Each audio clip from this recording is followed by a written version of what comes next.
CSK fans நீங்க தலை நிமிர்ந்து நடக்க வேண்டிய காலம் வந்துடுச்சு. டாஸ் பண்ணி நம்ம சிஎஸ்கே போலிங் எடுத்தாங்க. ஓப்பனிங்ல நம்ம அன்சுல் கம்போஜோ கலீல் அகமது விக்கெட்டை தூக்குனாங்க. அதுக்கப்புறம் நம்ம நூர் அகமது ஜடேஜா எல்லாரும் பயங்கரமா போலிங்கை போட்டு நம்ம ரிஷப் பண்ட ரன் அடிக்க விடாம கட்டுப்படுத்திட்டாங்க. அதாலேயே 165 ரன் மட்டும் தான் அடிச்சாங்க. 166 அடிச்சா வின்னு சொல்லிட்டு உள்ள வந்த நம்ம சிஎஸ்கே ஓப்பனிங்ல புது பையன் ரஷீது அனாவசியமா 4 அடிச்சு பயங்கரமா ஆனா. அதுக்கப்புறம் ரச்சினி எப்பவும் போல அவரும் 4 அடிச்சாரு.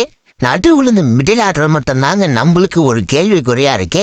டோனி மட்டும் வந்து அடிக்கலன்னா நம்ம சிவந்துவேவ என்னென்ன கேட்டிருப்போம் தெரியுங்களா? கடைசியா 43 வயசானாலும் நம்ம சிங்கம் தான் சொல்லிட்டு நம்ம தலை டோனி அவரு ஸ்டைல்ல இந்த மேட்சை முடிச்சு கொடுத்து சிஎஸ்கேக்கு 2வது வெற்றி. தொடர்ந்து வெற்றி வருமானு நம்மளுக்கு தெரியல. நீங்க என்ன நினைக்கிறீங்க?